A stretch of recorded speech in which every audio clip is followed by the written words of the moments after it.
Hey everyone, how are you? I hope you all are fine. So today we are going to discuss new topic. So the name of topic is chemical property of carboxylic acid. क्या चीज? Chemical property किसका? Carboxylic acid का. तो आज के class में जो हम लोग केमिकल प्रॉपर्टी डिस्कस करने वाले हैं वो है फॉर्मेशन ऑफ अमाइड. कि कार्बोक्सिलिक एसिड जो है अमाइड का क्या करता है? फॉर्मेशन करता है. ये भी एक क्या है? केमिकल प्रॉपर्टी ही है. किसका? कार्बोक्सिलिक एसिड का. तो उसी के ऊपर हम लोग इस क्लास में डिस्कस करने वाले हैं.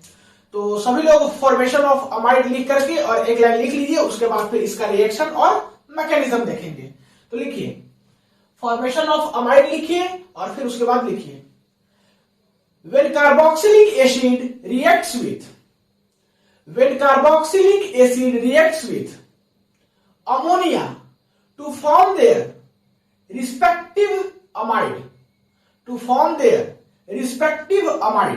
बस इतना ही लिखना था. एक बार हम फिर से रिकैप करते हैं. when carboxylic acid reacts with ammonia to form their respective amide. लिख लिए. अब हम बात करते हैं इसका रिएक्शन. जो कुछ बोले उसी को यहां पे हम लिखेंगे. कार्बोक्सिलिक एसिड्स को किसके साथ रिएक्शन कराना है? अमोनिया के साथ. तो हमको क्या मिलेगा? अमाइड मिलेगा.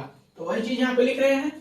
ये है आपका carboxylic acid, that is RC double bond OOH. यही है आपका कार्बोक्सिलिक एसिड.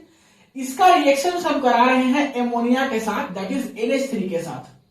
ठीक है. तो ये जो है जाकर के बनाएगा आपका अमाइड. और अमाइड का फॉर्मूला जो होता है वो होता है RC डबल बॉन्ड ONH2.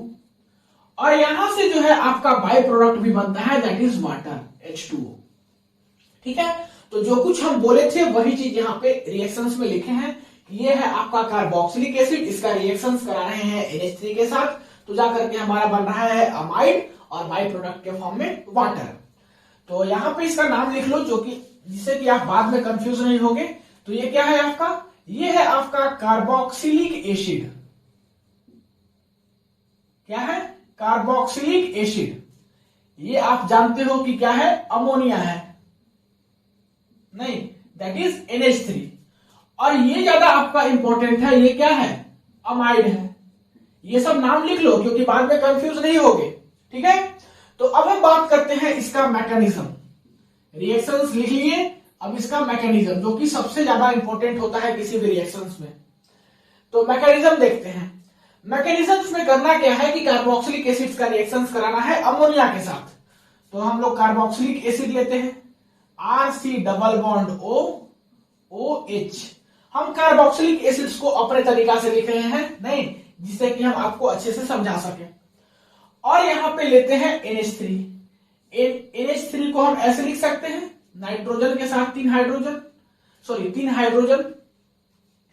तो यहां पे देखिए होगा क्या. इस नाइट्रोजन के पास एक लोन पेयर है.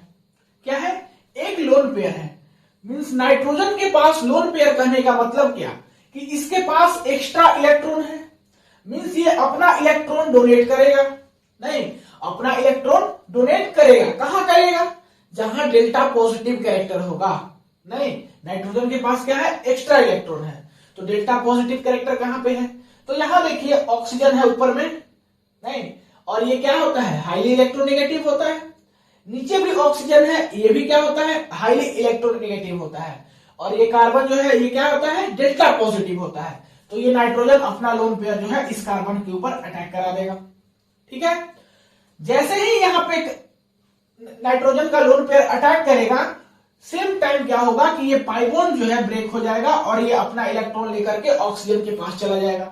तो क्या बनेगा? सो देखिए यहां से बनेगा RCO माइनस. नहीं, नाइट्रोजन इसके ऊपर पॉजिटिव चार्ज और इसके साथ 3 हाइड्रोजन. नहीं, और फिर OH. ठीक है. यही बनेगा. अब इस चीज को हम ऐसे क्यों लिखे वो समझिए. यहां देखिए ऑक्सीजन के पास दोनों इलेक्ट्रॉन चल गया, तो इसके चलते नेगेटिव चार्ज यहां पे एक्स्ट्रा इलेक्ट्रॉन हो गया ऑक्सीजन के पास. नहीं, पहले से ठीक ठाक था. ये जो पाई बॉन्ड का इलेक्ट्रॉन ब्रेक हुआ, एक्स्ट्रा यहां पे चला गया. इसके चलते यहां पे हम नेगेटिव चार्ज लगा दिए. और यहां पे नाइट्रोजन के पास पॉजिटिव चार्ज इसलिए क्योंकि नाइट्रोजन इलेक्ट्रॉन को डोनेट किया है. और जो इलेक्ट्रॉन को डोनेट करता है वहां पे क्या लगता है? Positive charge. तो ये चीज समझ में आ गया होगा. अब देखिए हम लोग करेंगे क्या, नहीं अब देखिए हम लोग को करना क्या है कि ये नाइट्रोजन के पास पॉजिटिव चार्ज है, मींस इसको इलेक्ट्रॉन का रिक्वायरमेंट है, ये इलेक्ट्रॉन डोनर का काम किया है तो इसको इलेक्ट्रॉन चाहिए।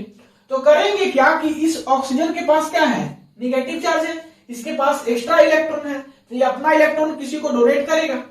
तो ये ऑक्सीजन जो है अपना निगेटिव चार्ज इस H+ पे जाके अटैक करेगा और सेम टाइम क्या होगा कि ये जो हाइड्रोजन का बॉन्ड है ये दोनों बॉन्ड अपना इलेक्ट्रॉन लेकर के नाइट्रोजन के पास आ जाएगा और इसका पॉजिटिव चार्ज को हटा देगा, इसका पॉजिटिव कैरेक्टर को हटा देगा।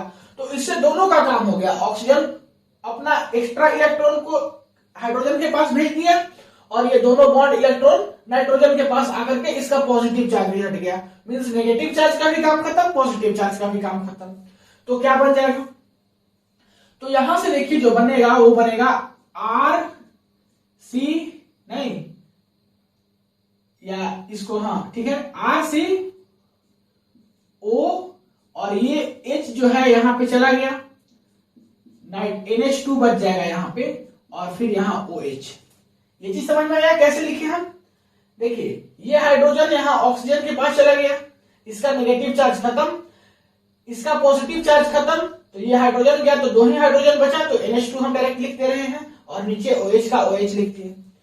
अब देखिए नेक्स्ट स्टेप में क्या होगा कि ये जो बॉन्ड है इधर शिफ्ट होगा और OH- जो है यहां से बाहर निकलेगा, मींस यहां से H2O बाहर निकलेगा और H2O बाहर निकल करके क्या बनाएगा, ये बनाएगा RC double bond O NH2 और यही क्या है आपका अमाइड है, नहीं तो आप देखिए आपका जो प्रोडक्ट बना था वो क्या बना था, अमाइड बना था, तो अमाइड बना दिए और साथ ही साथ H2O, तो H2O ही बन गया। ठीक है, तो ये हुआ इसका रिएक्शन और मैकेनिज्म। तो क्या इस क्लास में हम लोग पढ़े कि कार्बोक्सिलिक एसिड जो है अमोनिया के साथ रिएक्शन करके अमाइड का फॉर्मेशन करता है, नहीं ये एक क्या है कार्बोक्सिलिक एसिड का केमिकल प्रॉपर्टी है। तो आई होप कि आपको सब कुछ समझ में आ गया होगा। तो इस क्लास में इतना ही, मिलते हैं अगले क्लास में नए टॉपिक के साथ, तब तक के लिए पढ़ाई करते रहिए। All the very best. और वीडियो को पॉज करके नोट कर लीजिए।